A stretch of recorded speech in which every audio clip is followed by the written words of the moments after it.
Magandang araw sa inyong lahat.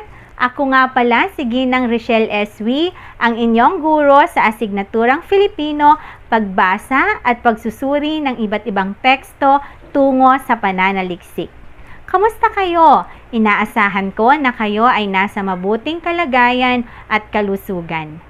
Ngayong araw na ito ay panibagong aralin na naman ang ating tatalakayin, ang tekstong deskriptibo. Ngunit bago yan, atin nga munang balikan ang ating nakaraang talakayan, ang tungkol sa tekstong informatibo.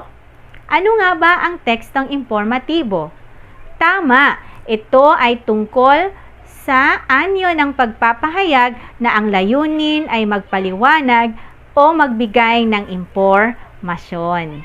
Ngayong araw na ito ay atin namang talakayin ang isa pang uri ng teksto, ang tekstong deskriptibo. Ano nga ba ang tekstong deskriptibo?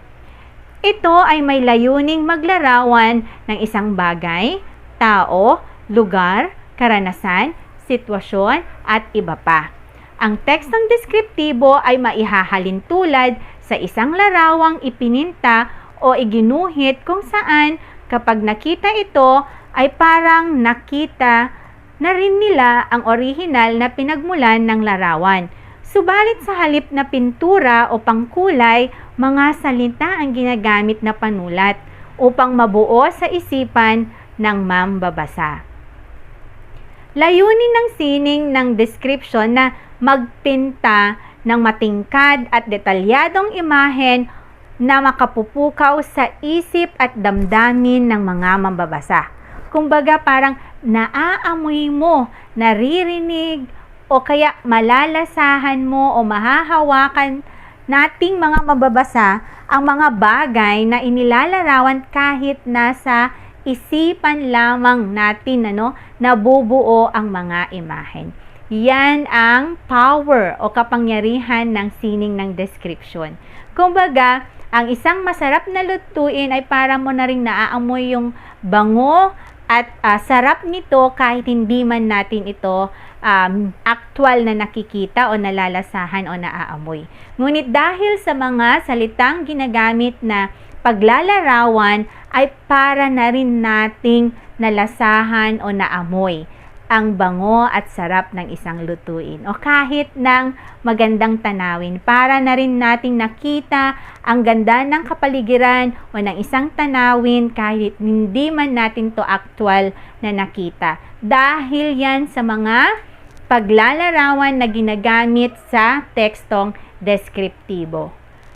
Ano ba yung mga ginagamit sa paglalarawan? Okay, gumagamit tayo ng pang-uri o pang-abay. Ito yung karaniwan na ginagamit ng manunulat upang ilarawan ang tauhan, tagpuan, kilos o galaw o anumang bagay na nais nilang mabigyang buhay sa imahinasyon ng mambabasa. So, bagamat mga pang-uri at pang-abay ang karaniwang ginagamit, meron ding mga iba pang paraan sa paglalarawan. Tulad na lang ng paggamit ng tayutay o figure of speech sa Ingles. So, ano ba yung mga tayutay natin sa Filipino?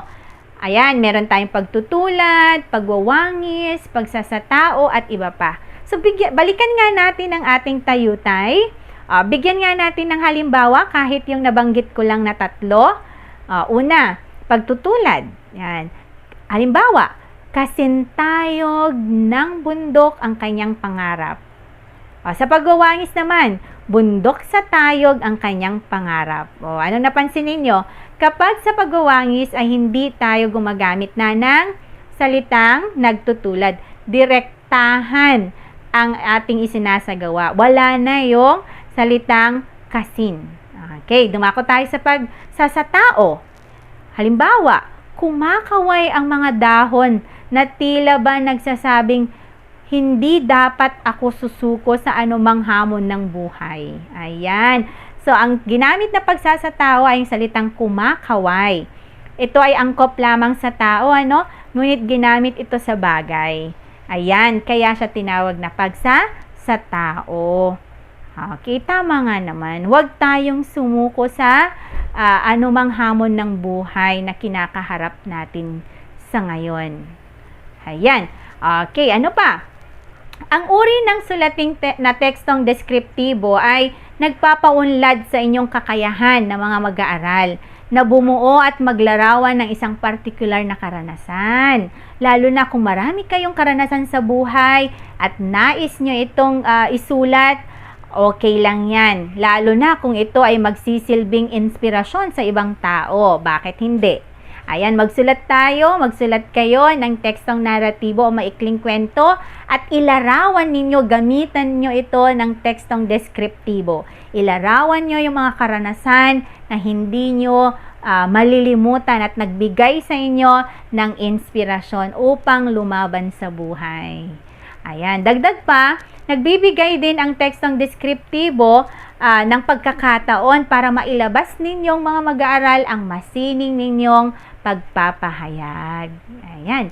Okay, tandaan, ang tekstong deskriptibo ay karaniwang bahagi lamang ito ng ibang teksto, ha?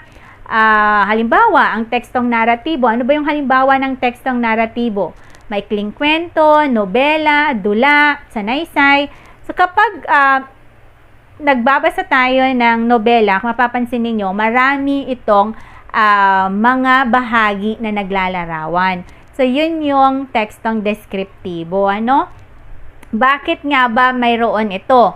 Para pinatitingkad kasi nito yung mahusay na paglalarawan sa kulay ng isang lugar, kung saan nangyari ang kwento, kumbaga ipinapakilala ang itsura, ugali, at disposisyon ng mga tauhan gamit itong tekstong deskriptibo na ito.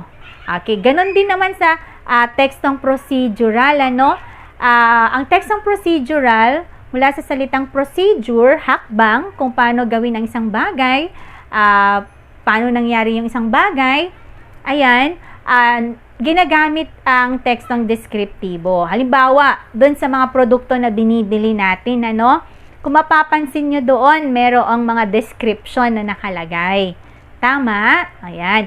So, doon sa description na yun, malalaman natin kung ano ang itsura o katangian ng isang produkto. Kahit nasa kahon pa lang yan, kumbaga binibigyan na tayo ng description kung ano yung nasa loob niya. Tama? Yung kalidad o quality ng isang produkto. Ayan, dahil yan sa tekstong deskriptibo. Tama? Ayan. So, pinatatatag ng paglalarawan ang anumang forma ng sulatin kung mahusay at angkop ang paggagamit nito. Sa makatwid, mahalagang gamit ng description ang pagkuha sa atensyon ng mambabasa upang maipaliwanag ang oryentasyon ng isang malikhaing akda. Kinapapalooban ito ng paglikha at paglalarawan sa tauhan at mismo yung lunan o setting ng isang akdang pampanitikan. Meron akong inihandang halimbawa dito. Pagkatapos kong basahin, ito ay isang bahagi lamang o talata ng isang maikling kwento, ay inyong ang tukuyin kung ano ang inilalarawan nito. Yan. Hindi nagtagal at dumating ang kanyang hinihintay. Siya ay isang babaeng humigit kumulang 45 taong gulang. Bilugan ng pangangatawan at may taas na 5 talampakan. Siya ay may kayumangging balat. May masayang mukha at may taglay na anyong kaakit-akit bagamat pangkaraniwan lamang ang suot na pulang damit. Nang abutin niya ang kamay nito upang magmano ay buong sigla itong ipinagkaloob kasabay ang matamis na ngiti at mahigpit na pagyakap sa kanya. Ayan. So, ano ang inilalarawan sa talata? Tama. Isang magiliw na babae o masiyahin na babae. Ayan. Ngayon, kayo naman. Tukuyin kung ano ang inilalarawan ng mga sumusunod na talata. Tila nakikita ko pa si Kuya Lito. Nang aking iwang kunot ang noo, tiim ang mga ngipin. Tikom ang mga labi, mahigpit ang pagkakahawak sa puluhan. Nang mahabang itak at naglalakihan ang mga litid sa kanyang kamay habang nakatuon sa lupa ang mga mata. Ano ang inilalarawan nito? Letter A, kinikimkim na dalamhati. Letter B, malalim na pag-iisip. O letter C, matinding galit? Tama, tumpak. Matinding galit. Ayan. Ikalawa, isa sa mga araw na ito ay babalikan ko ang San Pedro. Narito ang sariwang hangin, ang luntiang dahon ng mga halaman at malalabay na punong kahoy. Dito'y tahimik ang kapaligiran. Manakanakang binabasag ng matitinis na awitan ng mga ibon at huni ng mumunting kulisap.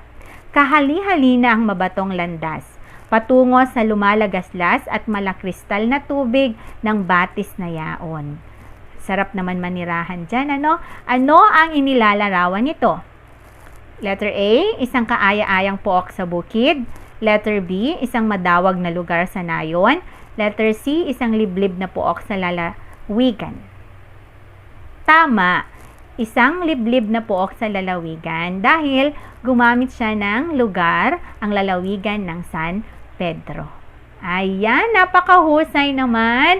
Okay, so inaasahan ko na lahat kayo ay natuto sa ating aralin ngayong araw na ito. Okay, hanggang sa muli nating pagkikita, ako si Ginang Rochelle Eswi at mag-iiwan sa inyo na ingat kayo palagi, ingatan nyo ang inyong mga sarili at huwag kalimutang magdasal sa ating Panginoon para sa ating kaligtasan, ng ating pamilya at sa ating mga mahal sa buhay. Paalam sa inyong lahat.